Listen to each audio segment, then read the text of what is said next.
Oke, bismillahirrahmanirrahim. Assalamualaikum warahmatullahi wabarakatuh. Waalaikumsalam warahmatullahi wabarakatuh. Oke, waalaikumsalam warahmatullahi wabarakatuh. Selamat pagi anak-anak. Akhirnya kita masuk ya ke pembelajaran kalian pertama di pagi hari ini, yaitu belajar IPA Biologi. Sebelum Ibu masuk ke materi, apa saja yang akan dipelajari pada IPA Biologi di kelas 7, ada nggak yang kalian ingat tentang biologi ketika di SMP? Di SD. Waktu di SD itu kalian belajar apa sih biologi? Lupa Bu saya. Siapa yang lupa? Malik. Iya Bu. Lupa. Yang lain ada yang ingat nggak? Waktu biologi itu belajar apa sih waktu SD? Bu saya izin minum ya Bu. Ya. Tumbuhan. Jasmine. Terus apa lagi kira-kira? Tentang biologi di SD. Simbiosis. Apa? Rantai makanan, pintar, Devara. Terus? Ada lagi? Nah, organ tubuh hewan. Organ tubuh hewan. Terus apa lagi kira-kira biologi? Cara perkembangbiakan. Nah, cara perkembangbiakan pintar. Nah, anak-anak, Ibu akan menunjukkan kepada kalian lab biologi SMP Lab School Cibubur. Udah pernah Ibu kasih tahu apa belum? Udah apa belum? Belum ya. Nah, jadi di sekolah kita alhamdulillah punya lab biologi, punya lab fisika, lab bahasa. Nah, kebetulan hari ini Ibu juga ngajar di lab biologi. Ini sekilas biasanya lab biologi ini digunakan kalau misalkan kita mau praktikum atau misalkan mau pembelajaran yang ada diskusi tentang biologi yang memerlukan ruang yang agak luas dibandingkan ruang kelas. Biasanya kita menggunakan lab biologi. Nah, hari ini kebetulan Ibu ada di lab biologi. Ini adalah bagian depan lab biologi. Ibu duduk di meja guru, di belakangnya sudah ada tuh tentang dokumenter tentang tumbuhan. Lalu di sini ada torso manusia, contoh menggunakan jas lab. Jadi seharusnya kalian itu nanti kalau belajar di biologi, kalian ada praktikum, kalian menggunakan jas lab kayak dokter-dokter gitu. Nah, ini di sisi depan ada rak buku tentang biologi. Lalu di atasnya nih di sini ada torso-torso tentang apa? Ada kodok. Ya, ada kodok, ada ikan, terus di sana juga ada organ yang lainnya. Nah, dan di ujungnya ada akuarium beserta dengan ikannya. Ada apa? Bola dunia. Ada bola dunia. Iya nih, bos pelajaran siapa ya? Terus ada timbangan seperti biasa. Nah, ini di sisi depannya, di samping meja guru, ini ada apa namanya? Papan tulis. Biasa kalau Ibu menjelaskan. Terus ini ada di bawah di depan papan tulisnya itu ada meja demonstrasi. Jadi nanti kalau misalkan praktikum, Ibu di depan mendemonstrasikan di sini, kalian mengikuti di belakang. Terus, nah ini di sisi sebelah kirinya dari dekat apa namanya pintu masuk. Ini adanya di lantai dasar ya nak. Jadi di SMP Lab School Cibubur ini di lantai dasar. Ini di sini biasanya ada jadwal guru-guru yang mengajar. Nah ini ada apa namanya? Apa nih namanya? Kupu-kupu. Kupu-kupu beserta dengan nama latinnya ya sudah diawetkan. Lalu di sisi sebelah sininya biasanya ada rak. Ini ada rak. Rak ini digunakan untuk menyimpan tugas-tugas kalian, laporan praktikum biasanya. Tapi sekarang sayang sekali kosong karena kaliannya di rumah. Ini seperti ini. Dan di depan ruang apa di depannya? Di depan meja demonstrasi penampakannya seperti ini. Nah, jadi seharusnya kita juga hari ini bisa ada di sini, atau misalkan kalau belajar biologi, praktikum biologi, kalian di sini. Nih ada meja yang sayang sekali ya, jadi sekarang bangkunya diangkat semua karena kaliannya daring di rumah, tidak bisa di sini. Dan di setiap meja biasanya sudah diberikan batas, meja 1 sampai meja 6, itu kelompok 1 sampai kelompok 6. Ini mejanya disusun untuk seperti praktikum.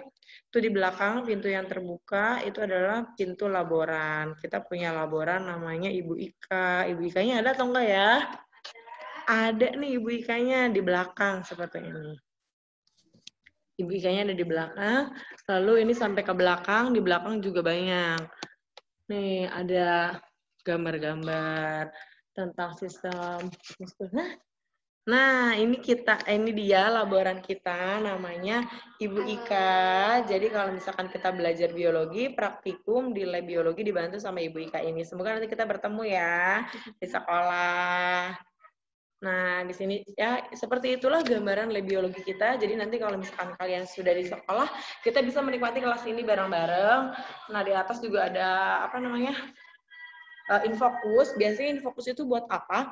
Kalau kita praktikum menggunakan mikroskop, kalian melihat di mikroskop kalian, ibu melihat di mikroskop yang guru, lalu nanti akan ditampilkan di depan. Ya, semester kemarin itu kakak tingkat kalian itu praktikumnya adalah melihat hewan-hewan kecil yang ada di air, lalu dilihat di mikroskop, terus ada tuh gerak-gerak kayak gitu, padahal airnya bersih, ada yang air minum loh, ada yang air minum, air mandi mereka bawa, terus dari rumah, ada dibandingkan sama air selokan di sekolah, air kamar mandi sekolah, itu kita lihat bareng-bareng menggunakan kalian masing-masing menggunakan mikroskop, ibu menggunakan mikroskop guru juga, lalu ditampilkan melalui layar monitor, kita bisa ngelihat tuh jentik-jentik air yang ternyata di dalamnya banyak sekali mikroba. Seperti itu, kita punya ruangan khusus biologi, jadi nanti semoga kita bisa bertemu bersama di lab biologi untuk praktikum sama kalian.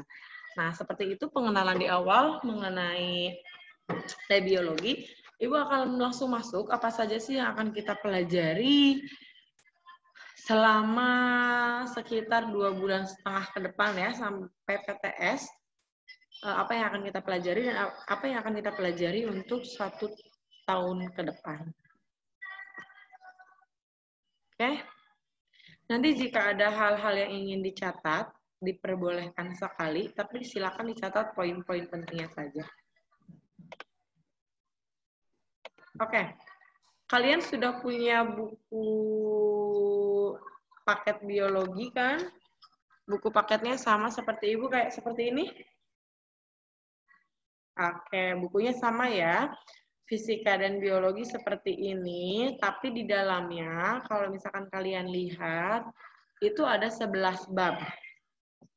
Nah, dari bab 1 sampai bab 11 itu akan dibahas selama 1 tahun, nak. Jadi buku ini kalian gunakan 1 tahun, silahkan dijaga sebaik mungkin bukunya. Lalu Ibu dan Pak Rahman menggunakan buku yang sama tapi dibagi-bagi. Ibu akan belajar, boleh ditandain ya biologinya yang mana? Bentar, Bu. Oke.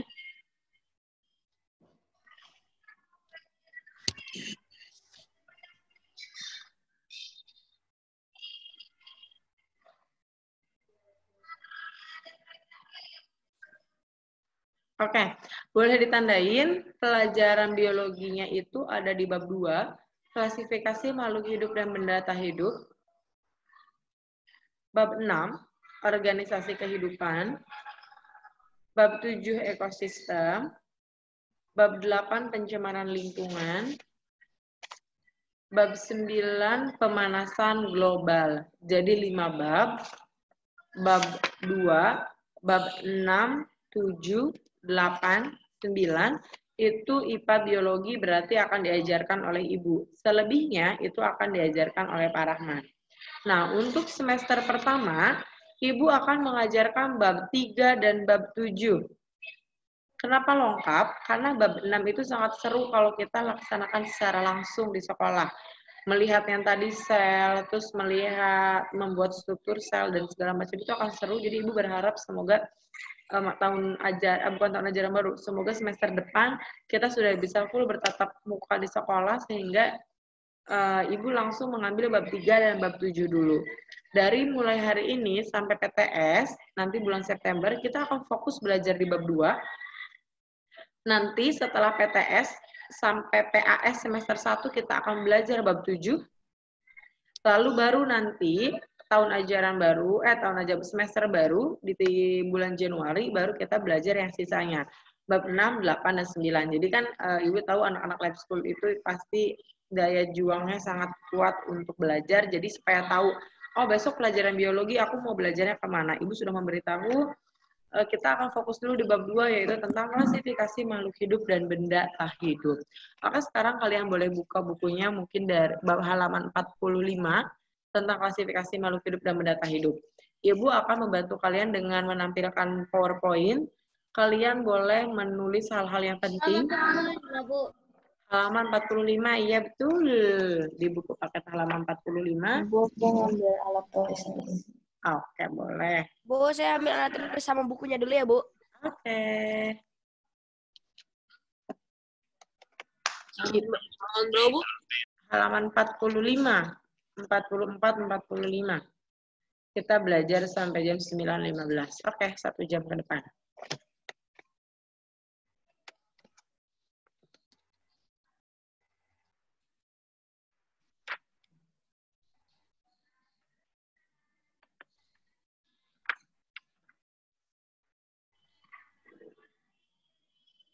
Oke. Sambil menunggu teman-temannya yang mengambil alat tulis, Ibu akan share screen, membantu memaparkan mengenai materi tersebut. Sekali lagi kalian boleh mencatat hal-hal penting di dalam buku catatan. Jika yang memang sudah ada di buku paket, boleh kalian tandai sehingga kalian memahami nanti apa yang bisa. Iya, silahkan. Oke, sambil menunggu Ibu coba share screen ya.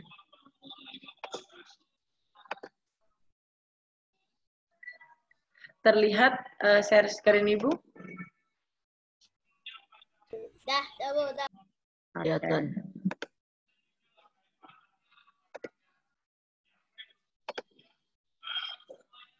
Terlihat besar ya? Terlihat? Lihat, Bu. Terlihat, alhamdulillah. Gimana teman-teman yang ambil alat tulis sudah kembali atau belum?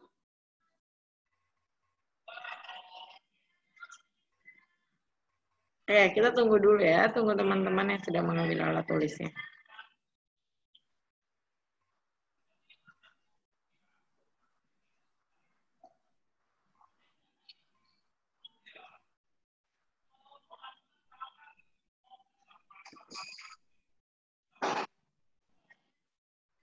Oke, bisa Ibu mulai? Anak-anak sudah mengambil alat tulis semua?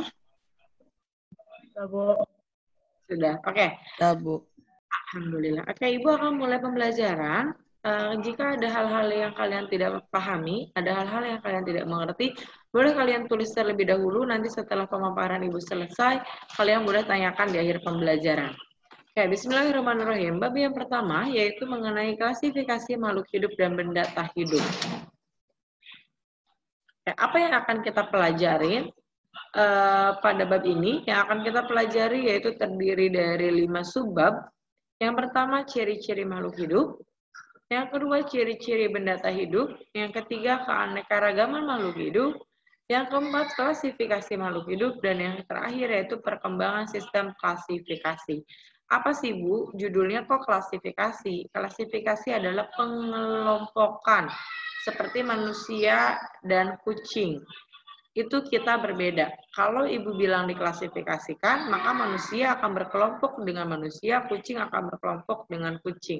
Jadi arti sederhana dari klasifikasi itu adalah pengelompokan makhluk hidup dan benda tak hidup. Jadi di sini di bab ini kita akan belajar ciri-ciri dari semua makhluk hidup, ciri-ciri dari benda tak hidup sehingga mereka memiliki kelompoknya masing-masing. Apa yang namanya adalah diklasifikasikan masing-masing kelompoknya. Oke, hari ini Ibu akan membahas ciri-ciri makhluk hidup dan ciri-ciri benda tak hidup. Sebelumnya, kalian perhatikan ilustrasi berikut. Supaya suaranya terdengar, jadi mohon kalian jangan ada yang unmute, posisinya dalam mute semua, supaya suara dari ilustrasi ini bisa terdengar. Silakan diperhatikan ilustrasi berikut ini. Sebentar.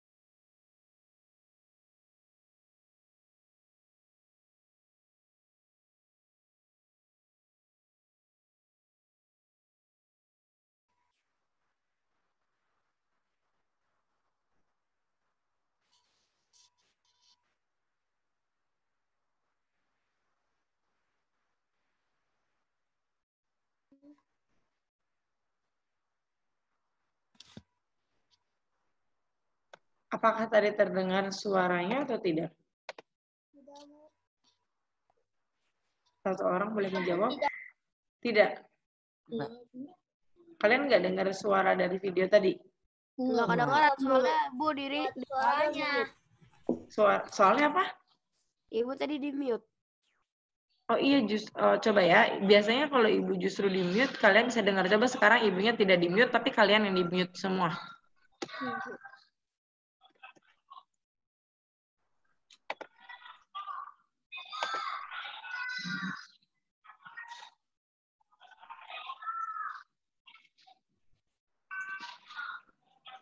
Terdengar?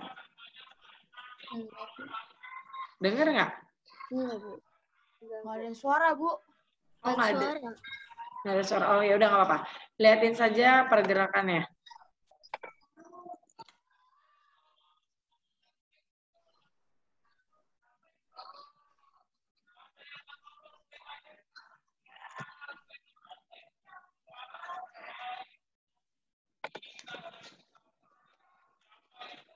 Dari video tadi dan dari gambar ini, apa perbedaannya? Ada yang bisa menjawab? Apa perbedaan? Apa perbedaan dari kedua video tadi dan dari kedua gambar ini? Apa bedanya? Irsyad mau coba? Yang lain? Sebelum ibu tunjuk deh, kalian memberanikan diri dulu. Kira-kira apa sih bedanya kedua video tadi? Kenapa Malik? Ini tidak bergerak. Saya nggak tahu perbedaannya apa. Nah, Faye tadi jawab ya, Faye. Tadi suara siapa nih perempuan? Saya. Ya, apa Faye bedanya?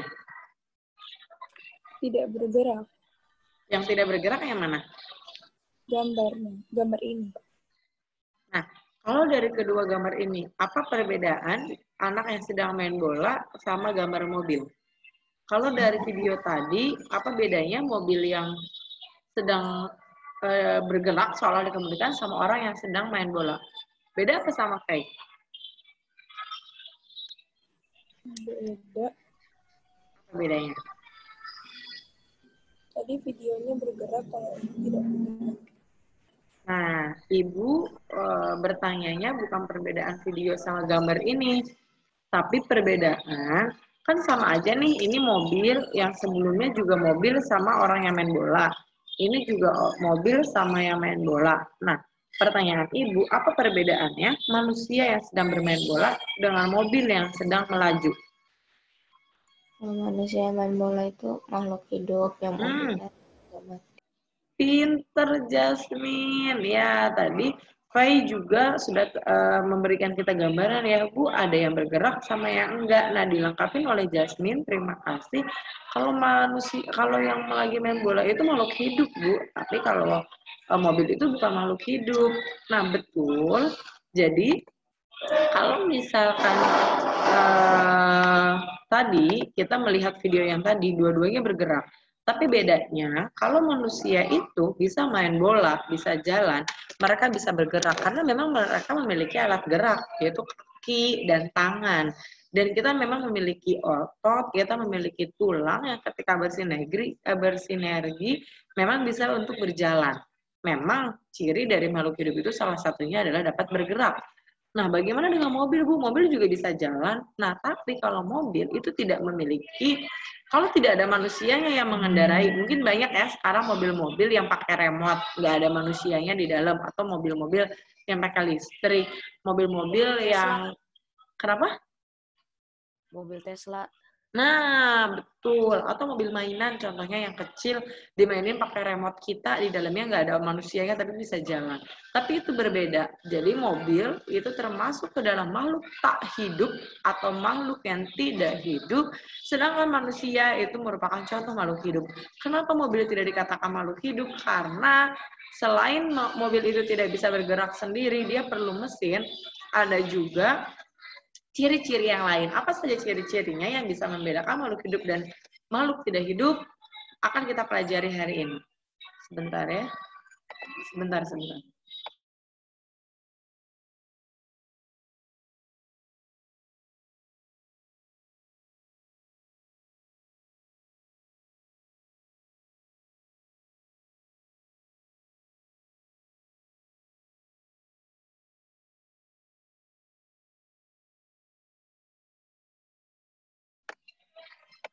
Nah, coba ada yang bisa mengelompokkan nggak?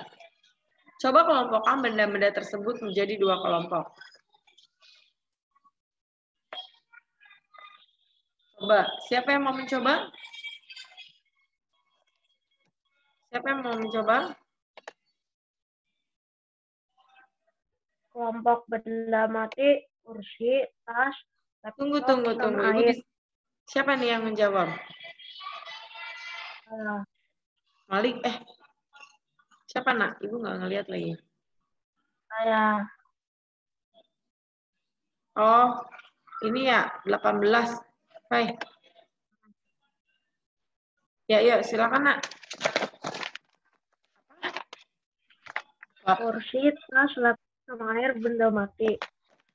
Nih, sebentar. Tadi Devara menjawab, apa yang benda mati? Kursi. Oke, kursi. Terus? Laptop, tas, Tas.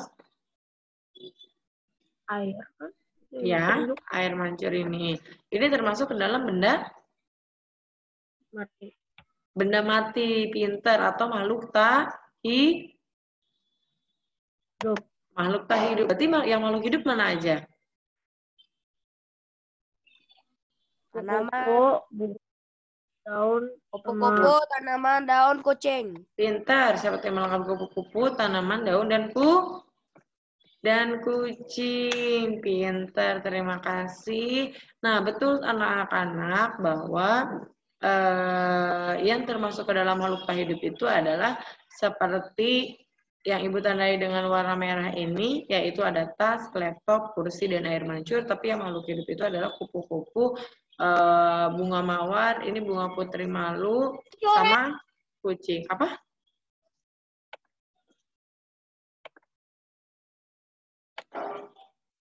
Nah, seperti itu. Kenapa? Coret, itu ibu yang coret. Oh iya, ibu yang coret sendiri. Tadi kan Devara menjawab, ibu tandain ini yang makhluk tak hidup, ini yang makhluk hidup gitu. Nah, oke. Nah, apalagi sih Bu yang bisa membedakan sehingga kita tahu mana makhluk hidup dan makhluk hidup? Mari anak-anak kita akan bahas bersama ciri-ciri makhluk hidup. Sampai sini ada yang mau ditanyakan dulu atau lanjut? Sampai sini ada yang mau ditanyakan dulu atau lanjut? Oke, sip. Ini makhluk hidup. Makhluk hidup itu ada dibagi menjadi 3, ada manusia, hewan, dan tumbuhan. Berarti kita merupakan makhluk hidup ya. Kenapa sih manusia, hewan, dan tumbuhan itu termasuk ke dalam makhluk hidup? Mari kita bahas bersama ciri-ciri dari makhluk hidup.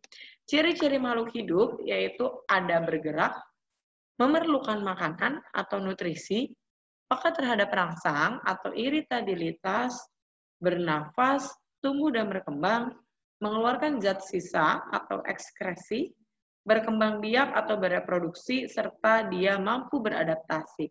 Sehingga tadi kenapa mobil itu tidak dikatakan sebagai makhluk hidup, karena mobil itu dia tidak peka terhadap rangsang. Mungkin ada kan mobil yang kalau misalkan disentuh bunyi gitu. Tapi kalau misalkan kita tendang, atau kita sentuh, nggak ada tuh yang bisa nyolek balik. Atau misalkan berkembang biak, apalagi tidak ada kan mobil yang bisa melahirkan keturunan seperti manusia. Terus misalkan tumbuh dan berkembang, mobil ya begitu-begitu saja. Mobil itu tidak bisa disimpan di halaman rumah, tiba-tiba dia makin besar, tiba-tiba dia makin tinggi seperti itu. Mari kita hari ini akan membahas satu-satu dari ciri-ciri tersebut.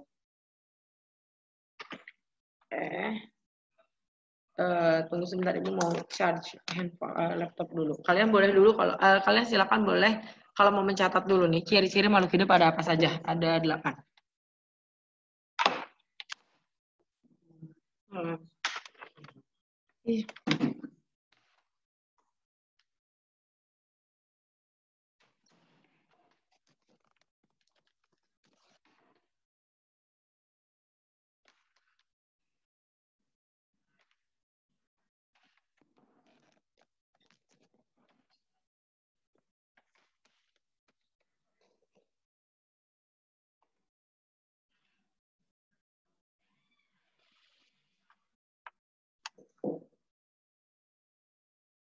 Oke, sudah dicatat. Ini 8 ciri-ciri dari makhluk hidup. Kita bahas satu persatu, mulai dari bergerak sampai ke beradaptasi. Yang pertama, bergerak. Manusia itu bergerak menggunakan kaki, ada juga alat gerak yang lain dari manusia yaitu tangan. Terus ada juga ikan, kalau ikan dia bergeraknya menggunakan sirip. Terus kalau misalkan burung juga dia bergerak menggunakan sayap. Dan perlu kalian ketahui bahwa manusia dan hewan itu bergeraknya secara aktif. Sedangkan gerakan pada tumbuhan itu biasanya relatif pasif. Manusia dan hewan melakukan gerak aktif karena memiliki alat gerak. Alat geraknya apa saja? Yaitu kerjasama antar tulang, otot, dan sendi. Otot itu daging nih sebenarnya, kan suka ada yang ini kalau ini punya otot nih diginiin gitu. Karena sebenarnya ini itu adalah otot-otot kita, daging itu. Nah, otot ini melekat pada tulang. Apa yang disebut dengan sendi? Sendi itu hubungan antara tulang yang satu dengan tulang yang lainnya. Ketika dia bersinergi, ini contohnya tangan yang Ibu gerakin, dia akan bisa bergerak karena ada otot yang melekat di tulang dan ada persambungan antara tulang yang satu dengan tulang yang lainnya sehingga bisa bergerak dan aktif. Kita bisa bergerak secara aktif. Berbeda dengan tumbuhan. Contohnya dalam gambar ini adalah tumbuhan putri malu. Kalau dipegang dia nguncup. Terus kalau kalian ngelihat pohon, pohon itu bergerak tidak selalu karena ketiup angin. Sudah jelas ya kalau ketiup angin dia bergerak, dia bisa bergerak, tapi sebenarnya tumbuhan juga bergerak dengan sendirinya walaupun secara pasif.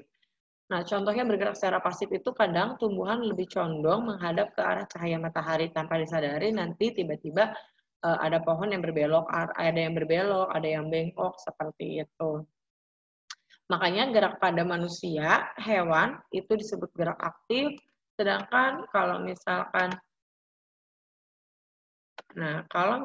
pada hewan, itu gerakannya secara aktif,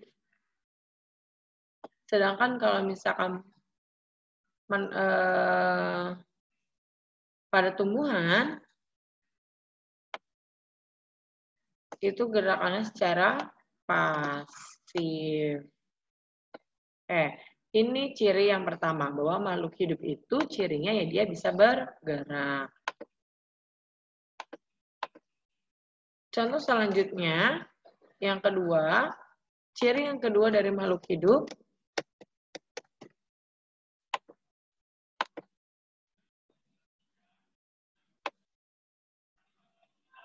ciri yang keduanya yaitu memerlukan makan. Nah, makhluk hidup itu memang memerlukan makanan. Contohnya, makanan dan air merupakan kebutuhan bagi semua makhluk hidup.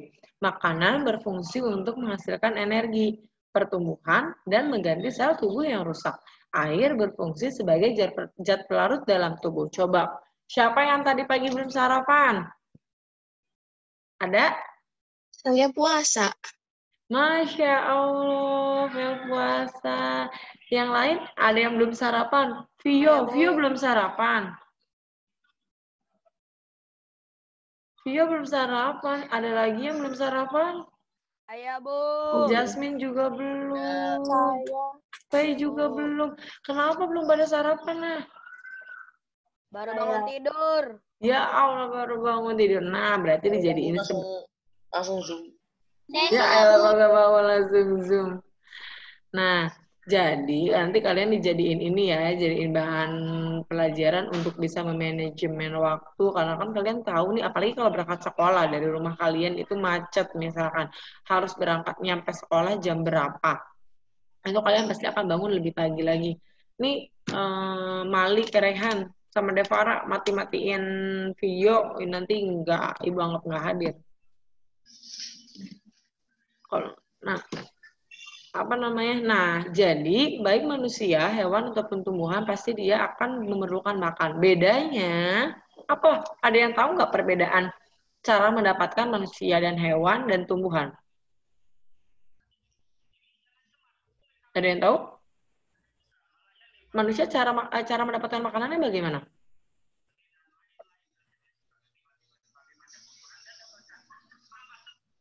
Gimana? Irsyad. Irsyad gimana, Syad? Kalau manusia dapat makan dari mana? Bisa dari membelinya dan juga bisa dari Coba suaranya agak kencangan dikit. bisa dari membelinya dan juga bisa dari menanamnya. Nah, kalau tumbuhan gimana?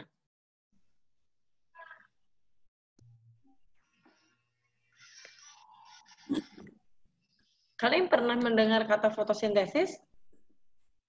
Nah, Pernah dengar, Bu. Zaki. Pernah dengar. Oke, Malik juga pernah dengar. Ada yang tahu nggak fotosintesis itu apa? Saya tahu tapi saya lupa.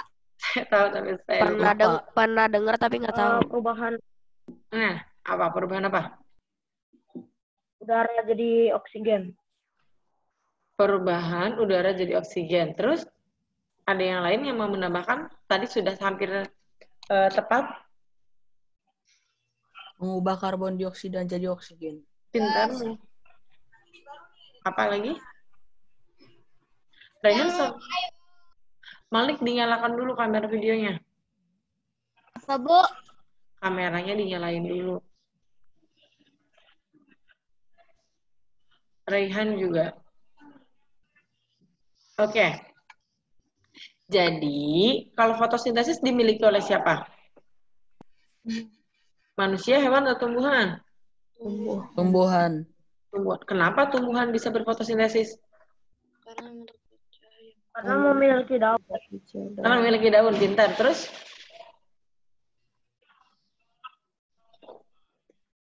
Yang Raisan mau kemana, nak? Saya mau ke toilet, Bu. Ah, ya, oke. Nah, jadi perhatikan. Di sini, Ibu mencoba menulis, menampilkan 3 gambar. Ini manusia yang sedang makan dari tempat di meja makan. Ini salah satu contoh hewan. Dia sedang memakan wortel, kelinci. Kelinci dan manusia, manusia dan hewan itu mereka tidak bisa mengubah zat anorganik menjadi zat organik sendiri. Manusia dan hewan, itu termasuk ke dalam makhluk hidup heterotrof. Coba yang sedang lihat buku paket, pasti ada pengertiannya. Heterotrof itu apa?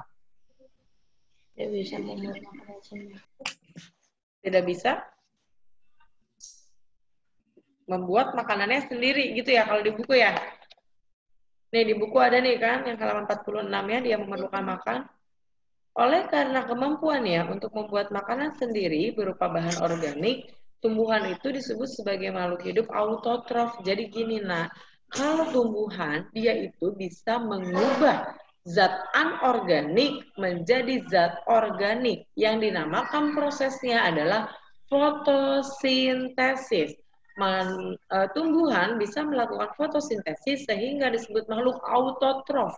Auto itu dalam artiannya adalah dia mampu untuk mengubah zat anorganik menjadi organik, atau dalam tanda kutipnya supaya bilang oh dia bisa membuat makanannya sendiri. Tapi kalau manusia dan hewan, coba kita bisa membuat makanan kita dengan cara masak.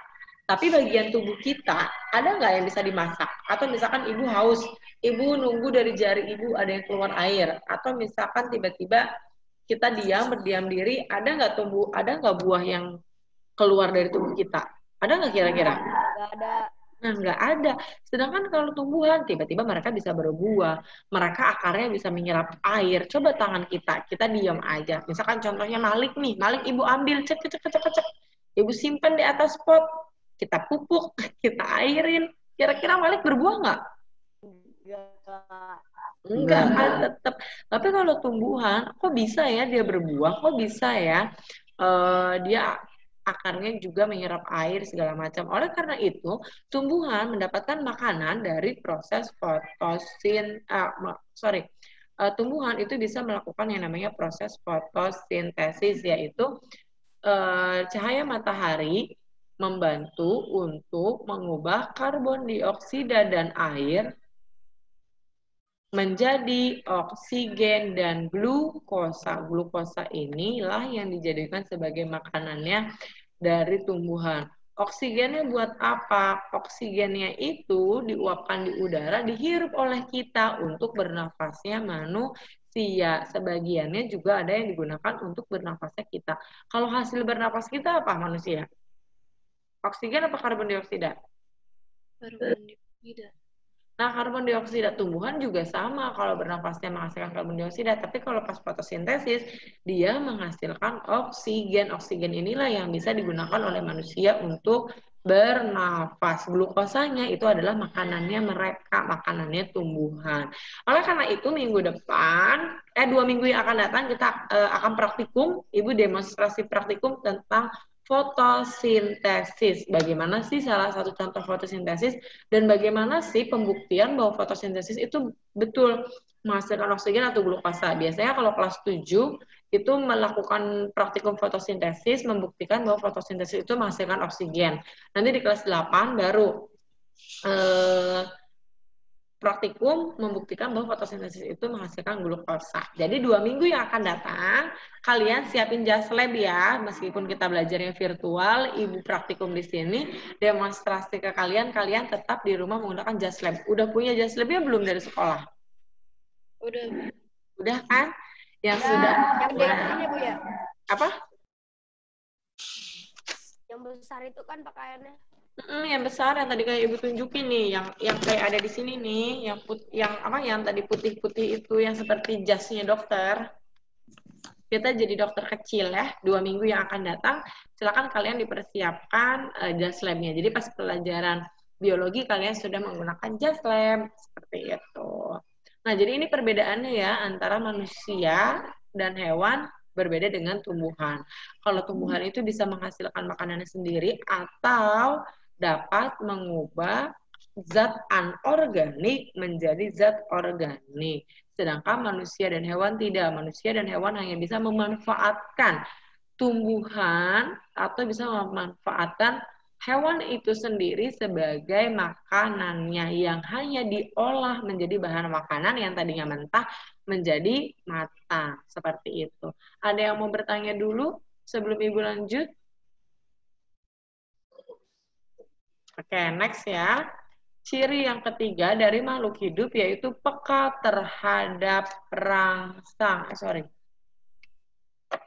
Ciri yang ketiganya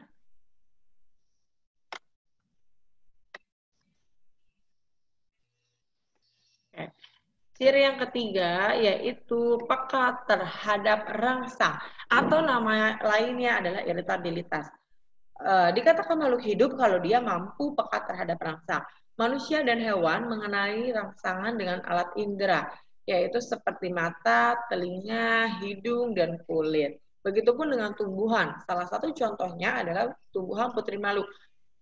Ada yang udah tahu, udah pernah megang bunga putri malu? Pernah. Pernah megang terus dia nguncup? Seru Bu, kalau disentuh jadi mati. Kenapa seru? Kenapa? Kalau disentuh mati dia. Nah, itu bukan mati sebenarnya. Jadi, dia itu bukan mati kalau kita sentuh, justru dia itu peka terhadap rangsang. Kalau kita sentuh, dia nutupkan drep. Nanti kalau misalkan kita udah nggak ada dari sekitar situ, mereka itu membuka kembali. Kenapa? Seperti itu adalah bentuk pertahanan tubuh mereka. Jadi mereka merasa kalau misalkan ada yang megang itu terancam. Jadi mereka mencoba untuk menutup menutup daunnya. Tapi sebenarnya ketika kita jauh di sekitar situ tidak ada lagi manusia, tidak lagi hewan yang mengganggu, dia itu membuka lagi seperti biasa. Jadi dia tidak mati, tapi itu justru contoh salah satu bahwa tumbuhan juga peka terhadap rangsang. Nah, jadi manusia, hewan, dan tumbuhan itu peka. Kayak contohnya Ibu cubit Felisa nih sekarang jet. Karena ada yang refleksnya, ada yang refleksnya pakai suara, atau ada yang refleksnya dengan mengangkat bahu, dan yang lainnya itu merupakan kita peka, gitu ya. Jadi kita sebagai makhluk hidup harus peka, gitu. Nah, ciri yang keempat dari makhluk hidup yaitu bernafas. Sudah jelas ya. sekarang dalam pandemi COVID-19 ini salah satu saluran yang saluran yang terserang yaitu adalah saluran pernafasan. Dan sudah banyak ribuan orang yang menghembuskan nafasnya gara-gara serangan virus COVID ini. Ya ini salah satu bukti bahwa makhluk hidup kita perlu bernafas. Ciri dari makhluk hidup itu kita bisa bernafas. Ada virus COVID-19 menyerang sistem pernafasan, sudah banyak sekali saudara-saudara kita yang berguguran gitu, karena informasi yang Ibu dapatkan dari salah satu tim medis bahwa kalaupun seseorang yang sudah terkena COVID-19, dia sudah dikatakan sembuh, dia sudah dikatakan negatif setelah beberapa hari isolasi misalkan, tapi dia sebenarnya tadinya reaktif, lalu dia sembuh, tapi tetap organ bernafasnya, yaitu paru-paru, itu sudah kehilangan sekian persen fleksibilitasnya. Ini kan paru-paru manusia. Ini paru-paru. Nanti kita belajar bagian dari paru-paru itu apa. Yang diserang oleh si virus COVID itu sampai di sini, di alveolus. Ini yang kecil-kecil. Nih, di sini yang diserang. Nih, yang butiran-butiran inilah yang diserang. Jadi sudah banyak virusnya sampai ke situ sehingga menyebabkan saluran pernapasan terganggu. Dan katanya kalaupun kita sembuh, nauzubillahimindzalik, misalkan siapa yang terkena terus dia sudah sembuh dari virus COVID tersebut, tetap fleksibilitas si alveolusnya, ini yang Ibu buletin itu namanya alveolus. Kalau kalian mau tahu ini di ujung kan, alveolus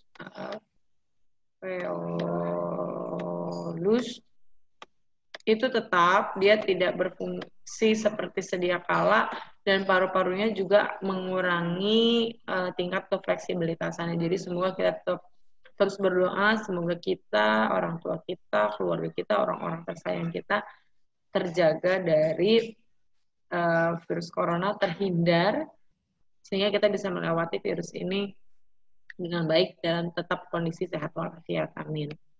Bu, Nah, kalau ya. orang perokok bisa mudah nggak Bu kena corona? Nah, itu betul. Salah satu indikasinya adalah orang yang suka merokok itu lebih rentan terkena oleh corona. Kenapa? Kan virus pandemi ini yang sekarang parah itu kalau yang ada penyakit bawaannya ya. Kalau misalkan orang yang perokok pasti paru-parunya kan sudah berbeda ya, berbeda dengan manusia yang paru-parunya yang tidak perokok. Dalamnya aja struktur paru-parunya kadang sudah mulai menghitam. Ketika nauzubillah dia terkena, kita kan nggak pernah tahu juga ya sebenarnya kita itu pernah terpapar atau enggak, tapi daya tahan tubuh kita yang kuat, ketika dia terpapar maka akan lebih rentan terkena. Kenapa? Karena kondisi paru-parunya saja sudah tidak baik.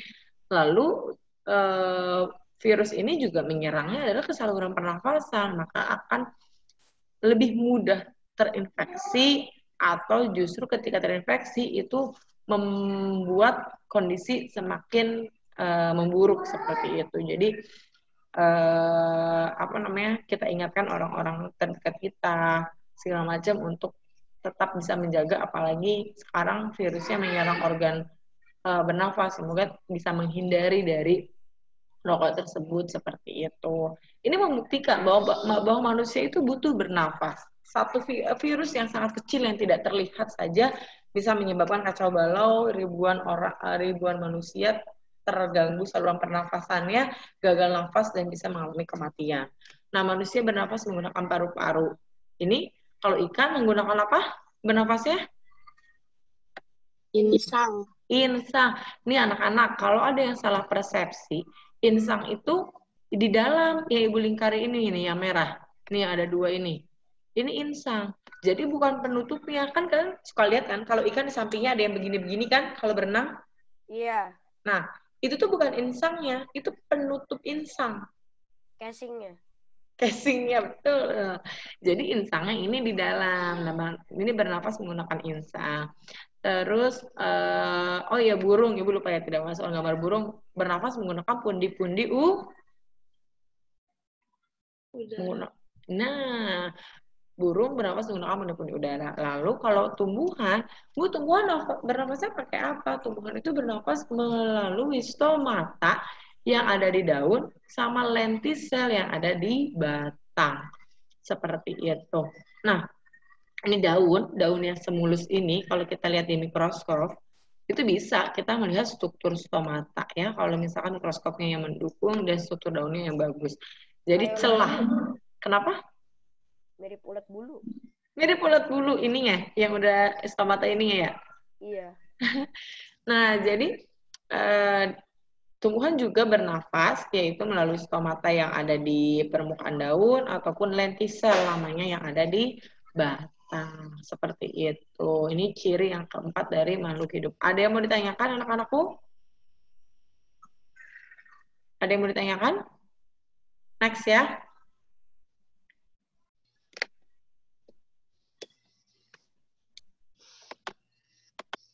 Oke, ini ciri yang selanjutnya, bahwa manusia itu tumbuh dan berkembang. Hewan juga tumbuh dan berkembang, tumbuhan juga tumbuh dan berkembang. Nah, pertumbuhan adalah proses bertambahnya ukuran yang meliputi tinggi, berat, dan volume.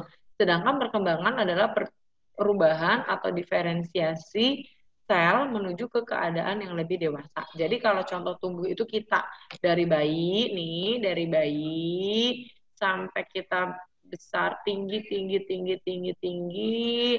lalu menjadi lansia. Tumbuh itu ada tumbuh itu ke atas ya. Iya, jadi kalau apa perbedaannya antara tumbuh dan berkembang nih? Apa perbedaannya antara pertumbuhan dan perkembangan? Jelas ada perbedaan. Kalau pertumbuhan itu dia contohnya dari pendek menjadi tinggi. Seperti gambar bunga di bawah. Itu contoh dua-duanya, tumbuh dan berkembang. Tumbuhnya adalah tadinya pendek jadi tinggi. Sorry, ini harusnya lebih tinggi ya, cuman pucuknya. Nih. Mungkin kalau misalkan kakak ini berdiri juga sama ukuran ini.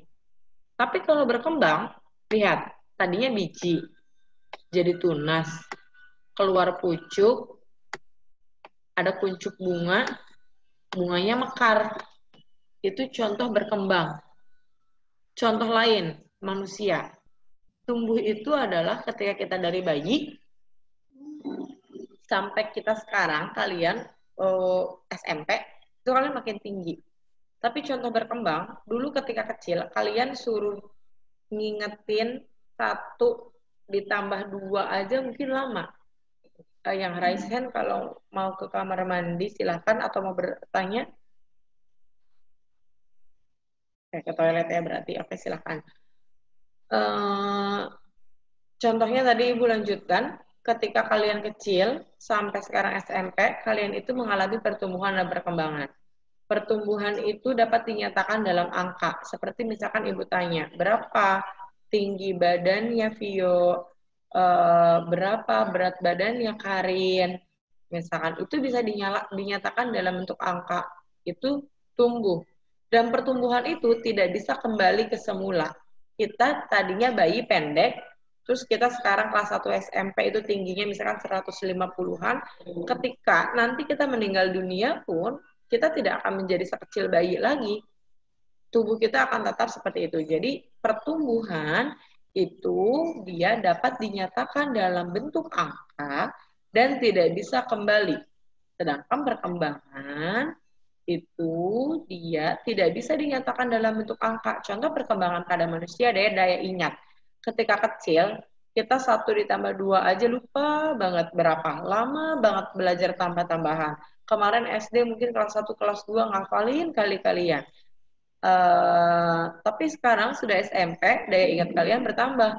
Gampang, 1 tambah 2 gampang, perkalian 3 mah gampang, perkalian 9 mah gitu. Tapi nanti ketika kalian sudah lanjut usia lagi, mungkin kalian akan lupa lagi. Akan susah. Aduh, 9 dikali 7 itu berapa ya? Aduh, 8 dikali 7 itu berapa ya? Itu yang dinamakan perkembangan. Otak kita selalu berkembang. Sel-sel kita atau perempuan nih yang suka mikirin, aduh, kulit wajahnya sel-selnya udah mati belum ya? Sel-sel kulit wajahnya lebih tua atau lebih muda ya? Bisa loh. Ibu aja pernah cek, sel-sel di wajah ibu tuh justru lebih tua dibandingkan usianya. Itu bisa. Atau ada orang yang sudah berusia, tapi sel wajahnya itu lebih muda dibandingkan usianya. Ini ibu misalkan usia 24 tahun. Tapi ketika dicek sel ibu itu seharusnya sel wajah yang dimiliki oleh orang yang berusia 26 tahun. Nah, berarti itu karena apa sih ibu bisa menua? Ya mungkin kita tidak merawatnya, atau misalkan kita jarang olahraga, jarang senyum. Kalau wajah kan memang kita senyum itu bisa mengangkat atau mengaktifkan sel-sel di wajah. Jadi ceria, happy, bahagia itu bisa membantu sel-sel kita juga tumbuh sesuai usianya kita gitu. Jadi itu beda ya antara tumbuh dan berkembang. Tumbuh itu yang kita lihat, berat badan, dari pendek jadi tinggi, kayak gitu. Tapi kalau berkembang itu kalau tumbuhan dari biji sampai ke bunga, kalau manusia tadi dari yang tadinya tidak ingat menjadi ingat, atau pada perempuan menstruasi, kayak gitu, itu adalah perkembangan. Ada yang mau ditanyakan atau Ibu lanjut ke ciri yang lainnya, Nak? Ada yang mau ditanyakan? Mikaela paham nggak, Nak? Ibu ngambil sampel aja nih acak yang ada di layar Ibu. Paham. Oke, semoga ya nanti di akhir bisa kita bahas lagi kalau ada yang nggak paham.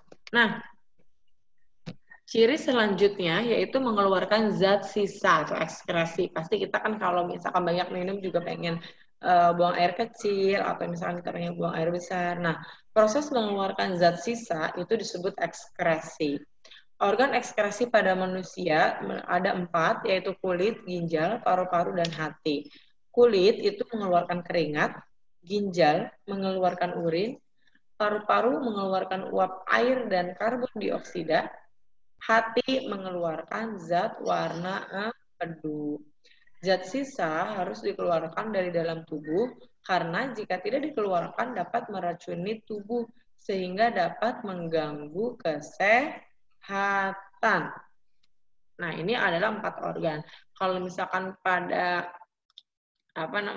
hewan juga sesuai dengan hewannya ya apa. Atau misalkan pada tumbuhan-tumbuhan juga kan bernafas. Nah, zat sisanya adalah sama kayak manusia, yaitu mengeluarkan karbon dioksida. Jadi kalau hewan tumbuhan itu kalau bernafas sama kayak kita, mengeluarkannya karbon dioksida. Tapi kalau fotosintesis baru dia akan mengeluarkan oksigen. Nah, ini tadi sama nih, Ibu tulisin nih di bawah, bahwa contoh dari tumbuhan itu, alat ekskresi pada tumbuhan itu ada stomata dan lentisa, sama seperti tadi, ya. Ini mengeluarkan zat sisa itu kalau di buku ciri yang keberapa? Ciri yang ke-6 ya. Jadi yang ngikutin di buku paket pun bisa sambil ditandain atau sambil tambahin catatannya boleh. Sorry.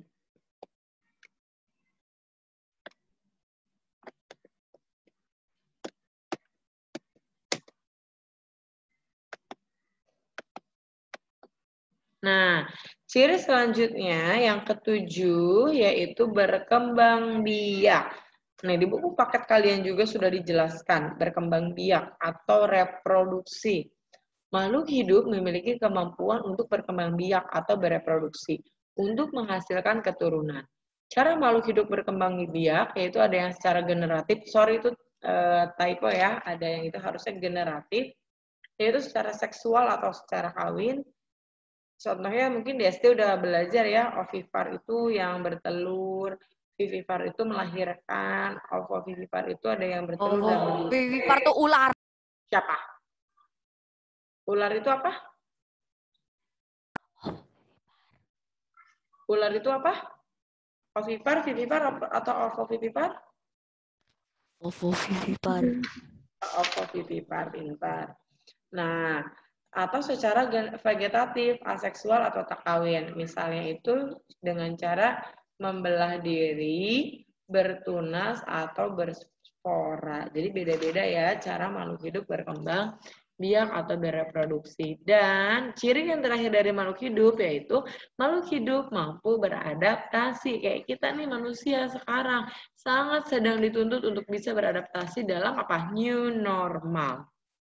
Bagi siapa yang kuat, dia akan yang bertahan. Jadi seolah-olah dalam kata kasarnya seperti itu ya.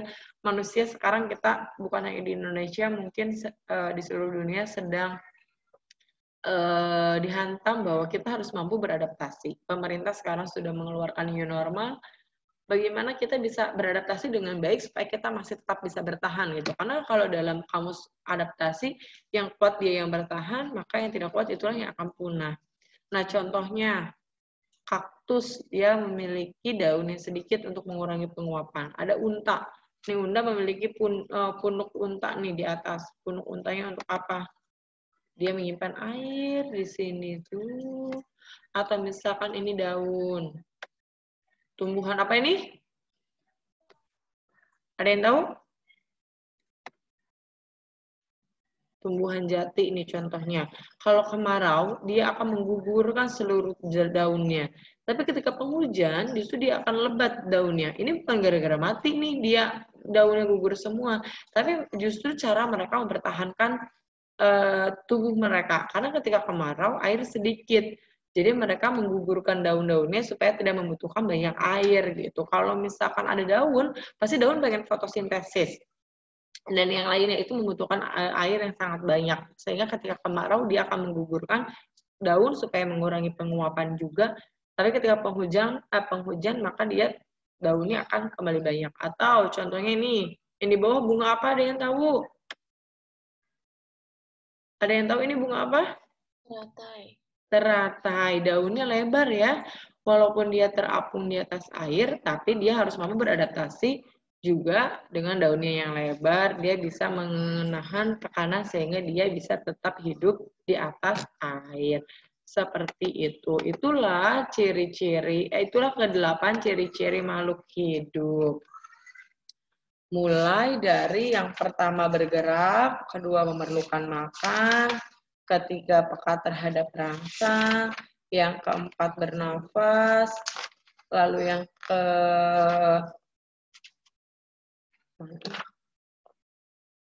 bernafas, tumbuh dan berkembang, mengeluarkan zat sisa, berkembang biak, serta beradaptasi. Sampai di sini ada yang mau ditanyakan anak-anak?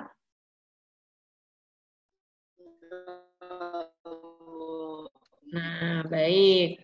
Kalau gitu, tadi berarti kalau sesuatu dikatakan makhluk hidup, berarti harus memiliki ke-8 ciri-ciri itu. Sedangkan, apa sih ciri-ciri makhluk tak hidup? Kalau benda tak hidup itu ya dia tidak bisa bergerak. Terus dia juga tidak bisa metabolisme. Metabolisme itu apa tadi contohnya? Fotosintesis, bernafas, metabolisme yang lainnya dalam tubuh kita makan, mencerna makanan, kayak handphone ataupun misalkan kertas dan yang lainnya itu tidak bisa. Terus tidak ada tanggapan terhadap rangsang. Kalau misalkan kita manusia lagi duduk, tiba-tiba di belakang ada yang nepuk, hey, otomatis kita nengok dong. Tapi kalau misalkan buku, mau ibu tepuk-tepuk juga, ya dia diam, karena dia merupakan makhluk tak hidup. Jadi ini 4 ciri-ciri benda tak hidup, yaitu dia tidak bergerak, dia tidak mengadakan, nih contohnya buku ini bergerak, tapi digerakin oleh siapa? Digerakin oleh ibu, manusia, makhluk hidup, sehingga buku ini baru bisa bergerak. Tidak dapat bergerak, tidak mengadakan metabolisme, tidak melakukan reproduksi, dan tidak ada tanggapan terhadap rangsang. Thank you. Itu materi di pertemuan pertama kita, yaitu membahas mengenai ciri-ciri makhluk hidup dan makhluk tak hidup. Terima kasih, mohon maaf jika ada kesalahan dan kekurangan. Kita tingkatkan kembali pembelajaran, dan jika tidak ada yang dipahami, mari kita sharing, diskusi bersama untuk memahami mengenai klasifikasi perbedaan pengelompokan makhluk hidup dan makhluk tidak hidup. Thank you.